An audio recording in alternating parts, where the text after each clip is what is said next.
The loading icon had been spinning on the screen for what felt like forever. Sergeant David Torres stood in front of the classroom, his jaw clenched, watching that little circle go round and round.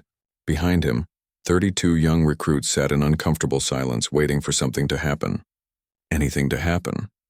David had been up since 4 in the morning preparing this presentation. 3 days of work had gone into it. He'd pulled combat footage from 6 different operations. He'd created detailed breakdowns of tactical movements. He'd even added annotations explaining every decision, every angle, every risk factor. This was supposed to be the most important training session these soldiers would receive before deployment. And now the screen was frozen. He pressed the remote control again. Nothing. He tried the keyboard. Still nothing. The IT guy, a young specialist named Brooks, was already on his phone near the doorway, talking in hushed, urgent tones to someone in the tech department. David could hear fragments of the conversation. Network crash. Entire base affected. No estimated time for repair. David felt his chest tighten. These weren't just any recruits sitting behind him. These were real people with real families waiting for them back home. In 72 hours, they'd be on a transport plane heading to an active combat zone. They needed this training. Some of them looked barely old enough to vote, let alone carry a rifle into a war zone. Private First Class Angela Reyes sat in the front row, her notebook already open, pen ready. She'd been the top performer in her basic training class. Sharp, focused. The kind of soldier who actually wanted to learn. Next to her was Connor Webb, still looking half asleep despite it being 10 in the morning. Behind them, the Rodriguez twins, both stubborn as mules but loyal to their core. Then there was quiet Timothy Chen, who never spoke unless directly asked a question. 32 different personalities, 32 different stories, all depending on him to prepare them for what was coming. Brooks ended his phone call and walked over, his face apologetic. "Sergeant, it's bad. The whole network is down. Something about a server failure at the main hub. They're saying at least 2 hours, maybe more." David felt his stomach drop. 2 hours minimum. The session was scheduled for exactly 2 hours. If he dismissed them now, there was no room in the schedule to make it up. Tomorrow was equipment inspection. The day after was final evaluations. Then deployment. This was it. This was their only chance. "Can we pull it up on a different system?" David asked, though he already knew the answer. Brooks shook his head. "Everything runs through the same network. Even the backup servers are down." "I'm sorry, Sergeant." The room felt smaller suddenly. David could feel the recruits watching him, waiting for his decision. Some looked relieved at the possibility of a free morning. Others looked concerned, understanding the weight of the situation. Reyes was staring at him with an intensity that made him uncomfortable. She knew. She understood that this wasn't just about one missed class. David turned back to the frozen screen, his mind racing through options. He could lecture them without visuals, but verbal descriptions of combat scenarios only went so far. These soldiers needed to see movements, understand spatial relationships, visualize tactical positions. He could reschedule, but there was literally no time in the schedule. He could try to find another instructor's materials, but his session was specifically designed for the deployment location these soldiers were heading to. Different terrain, different threats, different tactics. He stood there, marker in hand, staring at that spinning loading icon. The marker was supposed to be for pointing at important parts of the video. Now it just felt useless. Behind him, someone coughed. Someone else shifted in their chair. The silence was becoming awkward. That's when David noticed the wall. Not the screen, but the actual white wall next to it. Completely blank. Just white paint stretching from floor to ceiling. Something clicked in his mind. It was crazy. Completely unprofessional. His superiors would probably think he'd lost it. But it might work. He looked at the marker in his hand. Then back at the wall.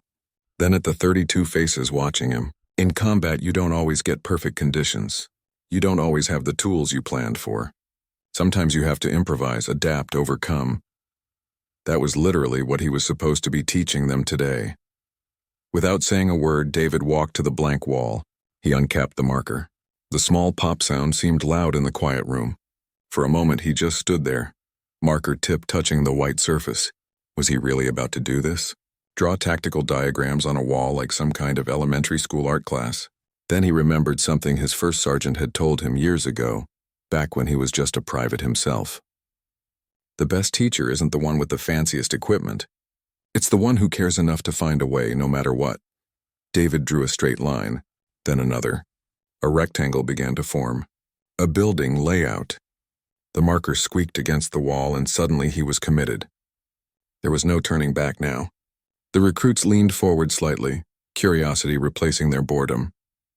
He drew a doorway, then windows, then interior walls.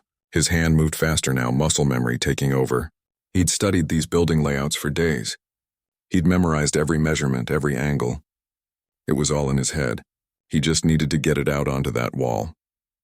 "This," he said, tapping the doorway with the marker, "is where we're starting today. Real building from a real operation. Forget the fancy videos.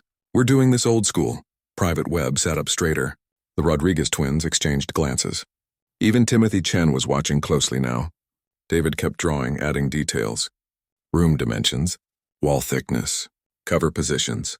His marker moved with confidence, creating clean lines that transformed into a tactical map. "This building is in an urban area similar to where you're deploying," David continued, his voice finding its teaching rhythm. 3 stories. Multiple entry points. Civilian population nearby, which means you can't just blow your way in. You need precision. You need control. You need to understand every inch of this structure before you set foot inside. He drew more details. Stairways, corridors, potential threat positions. The wall was coming alive with information. What had started as a desperate improvisation was turning into something else. Something better, maybe. The recruits weren't just passively watching a screen anymore. They were engaged, leaning forward, following every line as it appeared. Reyes had started taking notes furiously. Webb was nodding along, his earlier drowsiness completely gone. The twins were whispering to each other, probably discussing what they were seeing. Even Chen looked focused, his eyes tracking every movement of the marker. David felt something shift inside him. The panic from 5 minutes ago was gone, replaced by a strange sense of purpose. This was working. This was actually working. He drew faster, adding more complexity to the diagram. Measurement marks, distance calculations, sight lines and blind spots. Pay attention to these angles, he said, marking specific points with X's. These are kill zones. You walk through here without proper coverage, and you're giving the enemy exactly what they want. A clear target. The marker was starting to run low on ink, the lines becoming slightly fainter. But David didn't care. He had 3 more markers in his bag. He had 2 hours, and he had 16 years of combat experience stored in his memory, ready to be transferred onto these walls. Brooks, the IT specialist, was still standing near the door, phone in hand. But he wasn't making calls anymore. He was watching, fascinated, as David transformed a technical failure into an unexpected teaching opportunity. David stepped back from the wall, surveying his work so far. The basic structure was there. Now he needed to layer in the tactical elements, the movement patterns, the communication protocols, the contingency plans.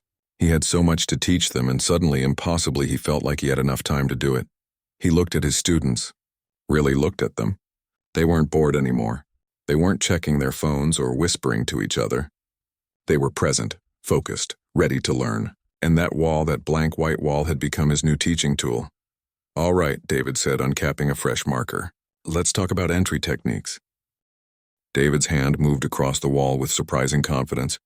The initial awkwardness was gone now, replaced by something that felt almost natural. He drew a series of arrows pointing toward the doorway he'd sketched, each one representing a different approach angle. Red arrows for high-risk paths, blue arrows for safer alternatives, green arrows for optimal entry points. "This is the fatal funnel," he said, circling the doorway area with his marker. "Most of you have heard this term in basic training, but you probably don't understand what it really means." "Not yet. Let me tell you about Kandahar, November 2019. The room went completely silent. Real stories. That's what these recruits wanted. Not textbook examples or hypothetical scenarios. They wanted to know what actually happens when bullets start flying and everything you planned goes wrong. David drew another diagram next to the first one, this time showing a different building layout. His marker squeaked rhythmically as he worked, the sound becoming almost meditative. "We got intelligence about a high-value target in this compound. 3-story building, similar to this one. My team had done dozens of these operations. We were confident. Maybe too confident. He marked positions on the wall where his team had been positioned, small circles with initials inside. Each circle represented a real person, someone's son or daughter, someone's friend. I was here, he said, tapping one circle. My best friend Rodriguez, different Rodriguez than you two. He nodded toward the twin brothers. He was here. 6 of us total for the entry team. Private Reyes was writing so fast her pen was almost a blur. David noticed and paused. You don't need to write down everything. Just listen, feel it. Understanding comes from here. He tapped his chest. Not just here, he tapped his head. He continued drawing, adding details he remembered from that night 6 years ago. We breached the door at 0200 hours. Perfect timing. Perfect execution, or so we thought. He drew a quick sketch of the interior room layout. The intelligence photos showed furniture here and here. We planned our entry around those positions. David's marker hovered over the wall for a moment. Even now, years later, the memory was vivid. But when we went in, everything was different. The furniture had been moved. What should have been cover was now open space. What should have been safe was a shooting gallery. He drew new positions showing where the furniture actually was. The diagram started to look more complex, more real. Rodriguez went through first like we planned. He moved left, expecting to use that couch for cover. But the couch wasn't there anymore. It was 5 feet away. For 3 seconds, he was completely exposed. The recruits were frozen, barely breathing. Connor Webb had stopped slouching. Timothy Chen was leaning so far forward he was almost standing. This was the kind of teaching that stuck, not because it was dramatic, but because it was true. 3 seconds doesn't sound like much, David continued. In normal life, 3 seconds is nothing. But in combat, 3 seconds is an eternity. 3 seconds is enough time for someone to aim, fire, and end your life. He marked an X where Rodriguez had been exposed. He took 2 rounds to his body armor. Knocked him flat. Saved his life, that armor. But he was down and we were in the fatal funnel. David drew quick lines showing how the situation had cascaded. Movement patterns. Response positions. The chaos of combat translated into simple geometric shapes. This is why you never trust intelligence photos completely. This is why you always assume things will be different. This is why you drill these movements until they're automatic. He moved to a clean section of the wall and started drawing again. A different scenario this time. Let's talk about vertical threats. Most of you are thinking about what's in front of you, what's to your sides. You're thinking horizontal. But what about up? He drew a multi-story cross-section. Kandahar again, different operation. We cleared the ground floor perfectly. Textbook execution. Then we started up the stairs. His marker created a stairwell showing the angles and blind spots. Stairs are a nightmare. You're moving up, which means anyone above you has the high ground. You're compressed into a narrow space. Your field of vision is limited, and every step you take broadcasts your position. He tapped the wall where the stairs turned. This corner right here. This is where Private Lewis died. 22 years old. Kid from Ohio who wanted to serve his country. He was point man going up these stairs. Someone was waiting at the top just out of sight around the corner. Lewis never had a chance. The weight of that statement settled over the room like a heavy blanket. David let it sit there for a moment. These recruits needed to understand. This wasn't a game. This wasn't a movie. This was life and death, and the difference between the two often came down to inches and split seconds. I'm not telling you this to scare you, David said quietly. I'm telling you this so you'll listen, so you'll learn, so you'll come home. He drew more details on the stairwell diagram, proper clearing techniques, communication signals, cover positions. Private Reyes raised her hand. David nodded at her. Sir, with the stairwell situation, how do you minimize the risk? If someone's waiting at the top, how do you not end up like Lewis? Good question. Smart question. David drew more on the wall. You don't eliminate risk. That's impossible. But you manage it. Mirrors first if you have them. Small ones extended around corners. Drones if available. Communication with anyone on upper floors. And you never ever assume a space is clear until you've physically verified it. He added more tactical notes to the diagram. Lewis died because we got complacent. We'd cleared 3 other buildings that day without contact. We started thinking the intelligence was wrong, that the enemy had already moved out. That complacency killed him. Don't let it kill you. The Rodriguez twins were whispering to each other again, but David didn't stop them. They were processing, discussing, learning together. That was good. Connor Webb had pulled out his phone and was taking pictures of the wall. Others started doing the same. David didn't object. If they wanted to study this later, that was initiative worth encouraging. He moved to another section of wall and started fresh. Urban combat. Different beast entirely. You've got civilians mixed in with hostiles. You've got buildings providing cover in every direction. You've got vehicles, debris, 1,000 places for someone to hide. His marker flew across the wall, creating a bird's-eye view of a city street. Mosul, 2017. We were providing support for Iraqi forces pushing into the city. The street looked clear. We had overwatch positions scanning every window, every rooftop, clear, all clear. So we thought. He drew a series of buildings lining the street. We moved our vehicle convoy down this road. 3 Humvees, 15 personnel total. David's jaw tightened at the memory. His hand paused for just a moment before continuing. The IED was buried in a pothole. Not even a big pothole, just a normal street imperfection that every city has 1,000 of. We drove right over it. He marked the position with a dark X. The blast flipped the middle Humvee. My Humvee, I was in the passenger seat. The driver, Specialist Kim, she got the worst of it. Shrapnel through the window. She survived, but she lost her left eye and most of the hearing in her left ear. She was 24 years old. The marker squeaked as he drew the positions of the other vehicles, showed how the convoy had responded to the attack. The moment that IED went off, we were taking fire from 3 different directions. They'd set up a perfect ambush. The blast was just the trigger. The real attack came from the buildings. He drew red lines showing the fields of fire. This is called a kill box. They'd surveyed this street, picked the perfect spot, and waited for someone to drive through. We were lucky. The blast could have been bigger.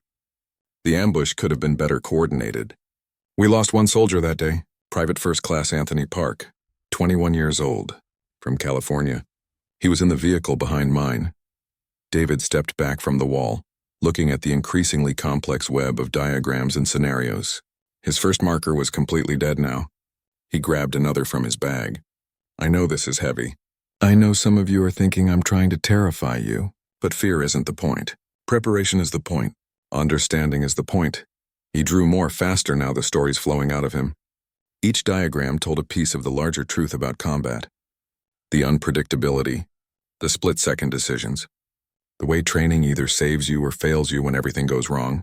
Timothy Chen finally spoke up, his voice soft but clear. Sergeant, how do you deal with it? I mean, after? How do you keep going after seeing all that? David stopped drawing. The question hung in the air. It wasn't a tactical question. It was a human question, the kind that didn't have a diagram or a technique to answer it. He turned to face the recruits fully. David looked at Timothy Chen for a long moment before answering. The question deserved honesty, not some rehearsed military response about honor and duty. You deal with it by remembering why you're still here, by making sure their deaths meant something, by teaching the next group of soldiers so maybe, just maybe, they make it home when you couldn't bring everyone home yourself. The room was so quiet you could hear the ventilation system humming. David turned back to the wall, but his hand didn't move to draw anything new. He just stood there, marker poised, gathering his thoughts. Every person I lost I carry with me.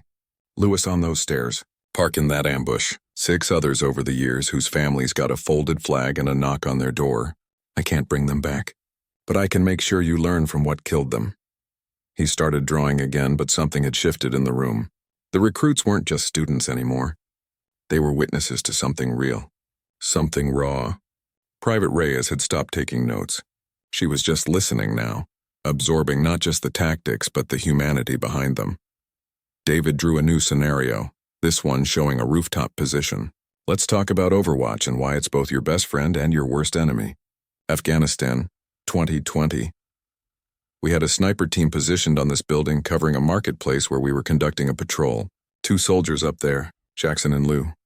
Both experienced, both calm under pressure. He sketched the marketplace layout below the rooftop position. The patrol went smooth for about 20 minutes.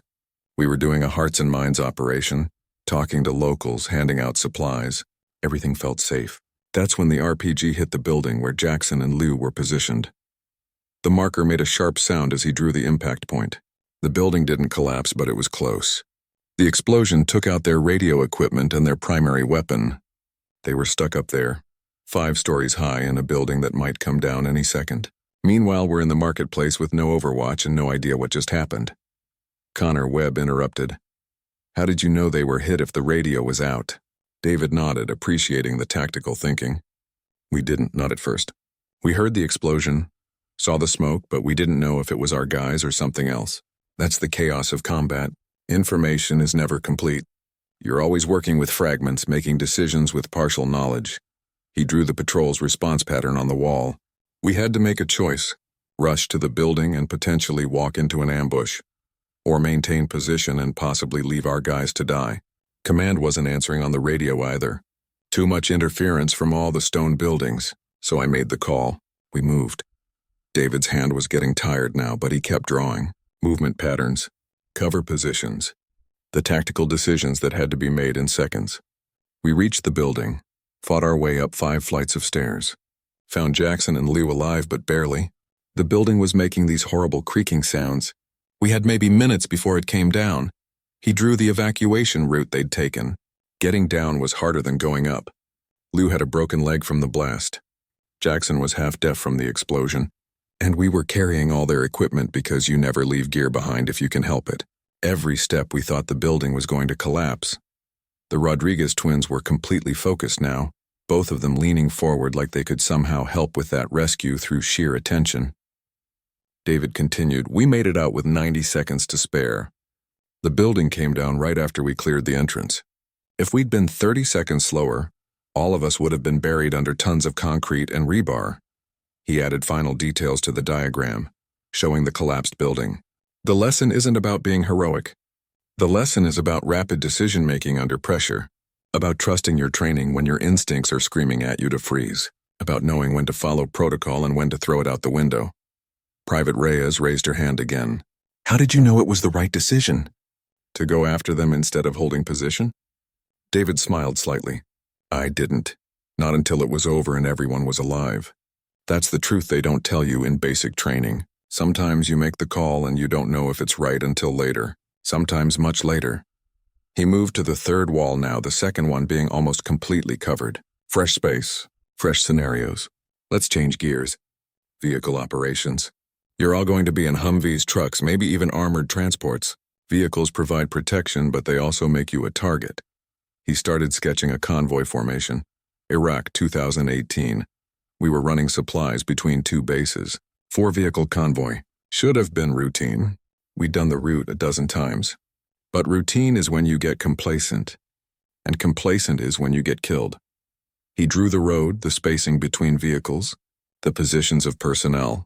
We hit a checkpoint that wasn't supposed to be there. Not a military checkpoint. Just locals who decided to block the road with whatever they could find. Old cars, furniture, trash. Could have been innocent. Could have been a setup. We couldn't know. David marked the checkpoint position on his diagram. Standard protocol says you don't stop for unofficial checkpoints. You find another route. But this was a narrow road with buildings on both sides. Turning around meant backing up 4 vehicles in a confined space while potentially under observation. Going forward meant confronting an unknown situation.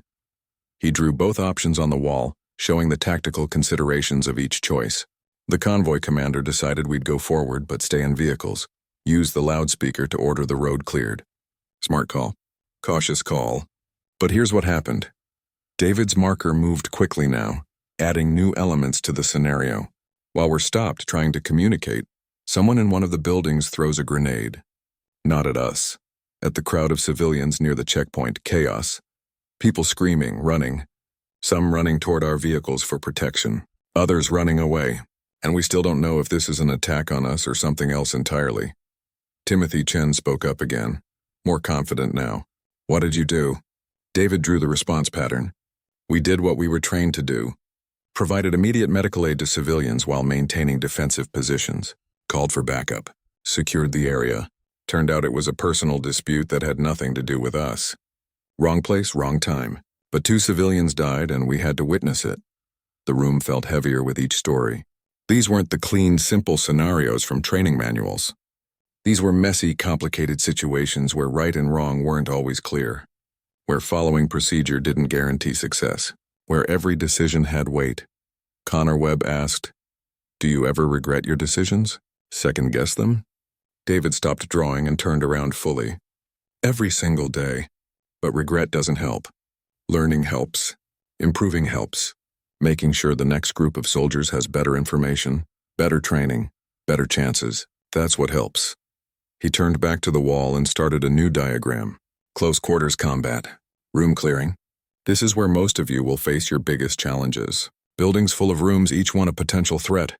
He drew a floor plan showing multiple connected rooms. Each room you clear, you're gambling your life. You breach that door not knowing if there's one person inside or 10, not knowing if they're armed or unarmed, not knowing if they're hostile or just scared civilians, and you have maybe 2 seconds to make decisions that could end lives or save them. His marker created a sequence showing proper room clearing technique. You move as a team. Someone goes high, someone goes low. You communicate without words because words take too long. You trust the person next to you with your life because that's literally what you're doing. The wall was filling up fast now. Diagrams overlapped slightly, creating a complex tapestry of tactical knowledge. David's second marker was running low on ink. He grabbed his third one, barely pausing in his teaching. The IT specialist, Brooks, was still near the door, but he'd sat down now, watching like another student. Syria, 2021. Urban operation. Hostile forces had taken over a residential building. Our job was to clear it room by room, floor by floor. David drew the building's layout from memory. 12 rooms total. 3 floors. Unknown number of hostiles. Unknown number of civilians. This is the nightmare scenario. This is where training either saves you or fails you. David was deep into describing the building clearing operation when he heard the door open quietly behind him. He didn't stop teaching, didn't even turn around. His marker kept moving across the third wall, showing how his team had moved through that residential building in Syria, room by dangerous room. First floor, first room. We breached and found 3 civilians. A woman and 2 kids, terrified. They thought we were there to hurt them. His marker drew their positions huddled in the corner. This is where your humanity gets tested. You need to secure them, make sure they're not a threat. But you also need to be human. You need to show them you're not the monster they think you are. Behind him, Captain Williams had entered with 3 other instructors. They'd heard rumors spreading through the base about something unusual happening in Training Room 4. They positioned themselves along the back wall, arms crossed, watching silently. The recruits noticed but stayed focused on David's teaching. We got them secured, moved them to a safe area, then continued clearing. Second room empty. Third room, 2 hostile fighters. This is where it gets real. David drew the engagement, showing positions and angles. Split-second decisions. They were armed. They raised their weapons. We engaged. Both went down. No hesitation, because hesitation gets you killed. One of the visiting instructors, Staff Sergeant Reeves, leaned toward Captain Williams and whispered, "Is he really teaching an entire combat tactics course on the walls?" Williams nodded, his expression a mix of surprise and respect. "Has been for the last hour. Network's been back up for 20 minutes, he knows.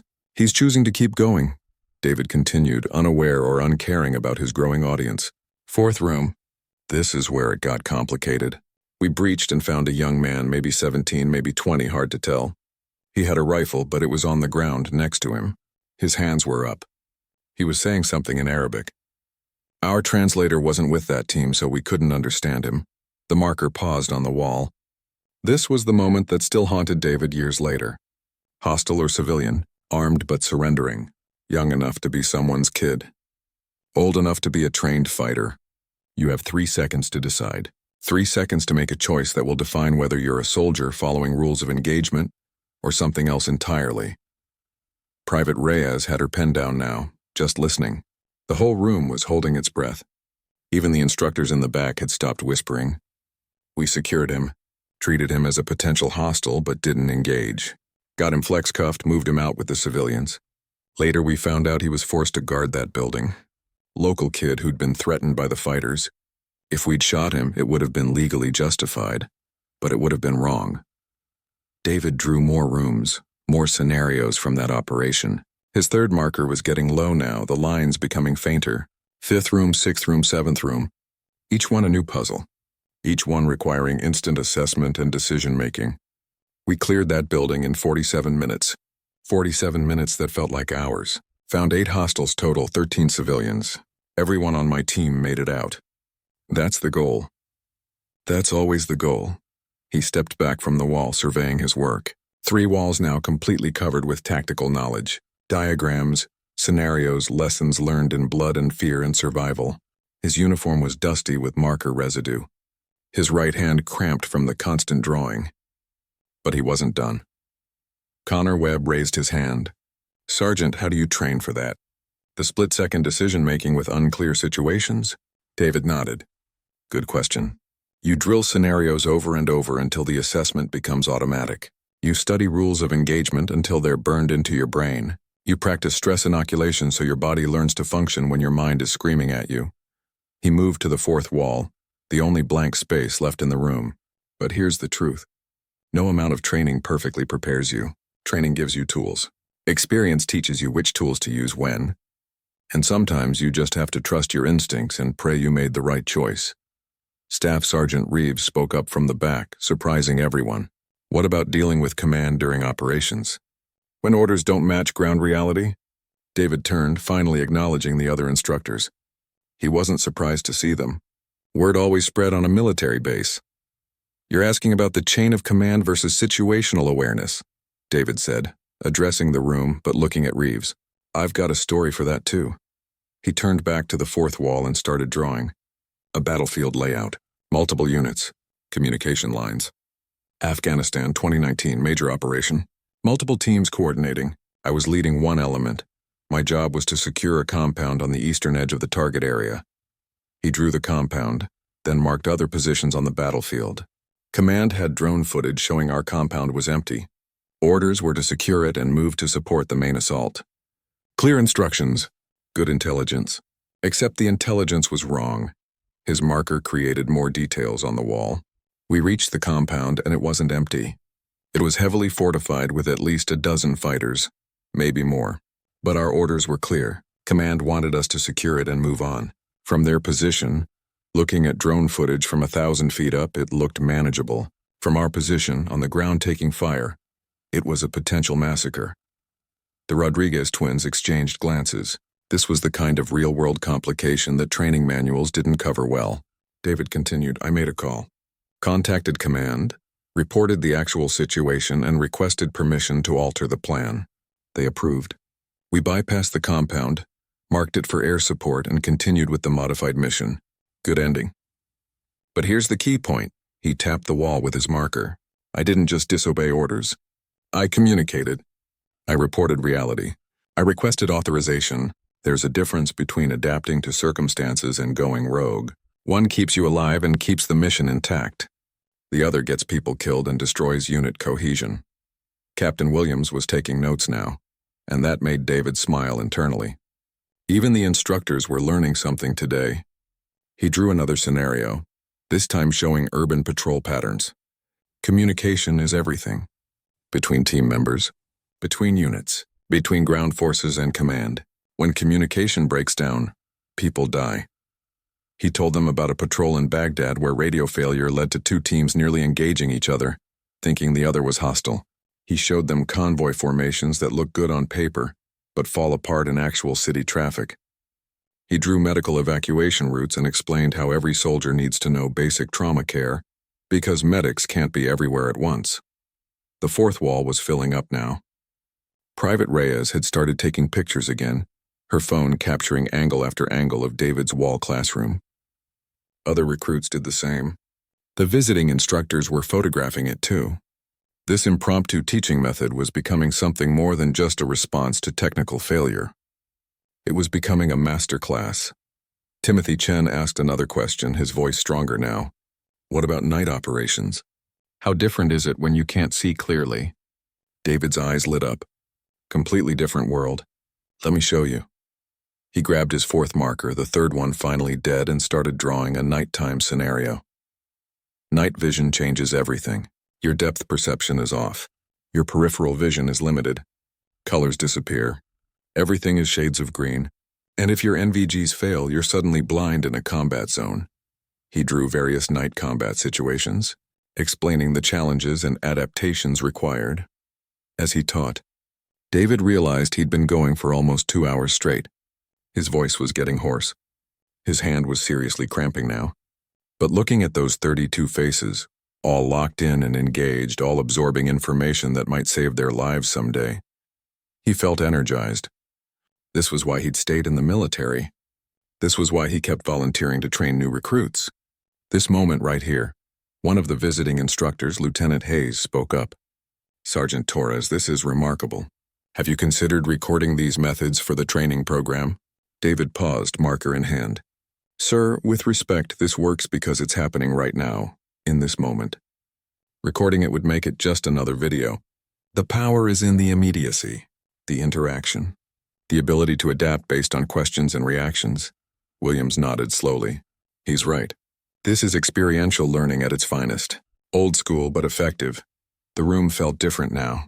What had started as a disaster, a technical failure that threatened to derail critical training, had transformed into something special, something that would be talked about and remembered. David's fourth marker was running on empty, leaving ghost-thin lines across the wall. He'd been teaching for 1 hour and 53 minutes straight. His throat was raw, his hand was cramped into a near-permanent claw shape, and his shoulders ached from the constant reaching and drawing. But the fourth wall was almost completely covered now, just like the other three. Every inch of white space had been transformed into tactical wisdom. He drew one final diagram showing a complete mission profile from insertion to extraction. It tied together everything he'd taught over the past 2 hours. Entry techniques from Wall 1. Urban combat scenarios from Wall 2. Decision-making under pressure from Wall 3. Night operations and communication protocols from Wall 4. It all connected into a comprehensive picture of what these soldiers would face. "This is it," David said, his voice noticeably hoarse now. "This is what combat looks like when you put all the pieces together. It's messy. It's complicated. It's never what you expect. But if you remember these fundamentals, if you trust your training and trust each other, you've got a fighting chance." He stepped back from the walls, really looking at what he'd created. 4 walls completely covered with marker diagrams, tactical notes, real-world scenarios, and hard-earned lessons. It looked chaotic at first glance, but there was structure to it. A flow, a progression from basic concepts to complex operations. It was beautiful in its own strange way. The room was absolutely silent. Nobody moved. The 32 recruits sat there absorbing everything they'd witnessed. The visiting instructors stood along the back wall, their expressions ranging from impressed to amazed. Even Brooks, the IT specialist who'd stayed the entire time, looked moved by what had just happened. Private Reyes was the first to stand. Then Connor Webb, then the Rodriguez twins. Within seconds, all 32 recruits were on their feet. They didn't salute. They didn't cheer.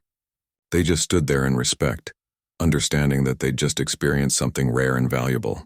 A master passing on knowledge not from a book or a screen, but from lived experience. Captain Williams approached David slowly. "The network's been back online for 53 minutes, he said quietly, so only David could hear. "I thought about telling you, but then I realized what you were doing here was more important than any video presentation could ever be." David nodded, too tired to respond properly. He'd known about the network coming back online. He'd seen the router light change color, heard Brooks get a text notification about the systems being restored. But by then he was committed. The teaching was flowing. The recruits were engaged. Stopping would have broken something important. Williams continued, "I'm going to recommend that this room stays exactly as it is for at least a week. Other units should see this. Other instructors should understand what's possible when technology fails and human knowledge steps up." He paused, looking at the walls. "With your permission, we'll photograph everything for the training archives." "Of course, sir," David managed to croak out. His throat really was wrecked from 2 hours of non-stop talking. Lieutenant Hayes handed him a bottle of water that someone had brought. David drank half of it in one long gulp. Staff Sergeant Reeves approached next. "Torres, I've been teaching tactics for 8 years. I've used every technology available. Simulators, VR training, advanced computer programs. But I've never seen students this engaged. You might have accidentally discovered something important here." Private Reyes came up, her notebook clutched to her chest. "Sergeant, thank you. I've learned more in the past 2 hours than in the previous 2 months of training." This was real. This meant something. Her voice cracked slightly on the last sentence. David could see the weight of deployment settling on her shoulders, the reality of what she was about to face. You're going to be fine, David told her, and he meant it. You're smart, you're focused, and now you're prepared. Trust yourself out there. She nodded, blinking back tears she didn't want the other recruits to see. David pretended not to notice, giving her the dignity of her emotions. The Rodriguez twins approached together, as they did everything. "Sir," one of them started. "Our dad was military. 2 tours in Iraq. He never talked much about it. But today, hearing your stories, I think we understand him better now." The other twin nodded. "Thank you for being honest with us. For not sugarcoating it." David shook their hands. "Honor your father's service by being smart out there. Watch each other's backs. Come home safe." They nodded, something unspoken passing between all 3 of them. The bond that forms between soldiers past and present, connecting generations through shared understanding of sacrifice. Timothy Chen was the last to approach. The quiet kid who never spoke up in class. "Sergeant, I was terrified before today. Deployment felt like a death sentence. I almost went AWOL last week. Seriously considered it." David listened without judgment. "But after today I'm still scared, but I'm also prepared. There's a difference. Fear with knowledge is manageable. Fear with ignorance is paralyzing. That's wisdom right there," David said. "Hold on to that. Fear keeps you sharp. Overconfidence gets you killed. You're going to be just fine, Chen." The young soldier nodded and walked away, his posture a little straighter than it had been 2 hours ago. As the recruits filed out, each one took a long last look at the walls. Some took final photographs. Others just stood and stared, committing it to memory. They understood that this room, this moment, was temporary. The walls would eventually be cleaned. But the lessons would remain. Captain Williams stayed after everyone else left. He walked slowly around the room, examining each wall in detail. "You know what strikes me most about this?" he said. "It's not just the tactical knowledge. It's the humanity.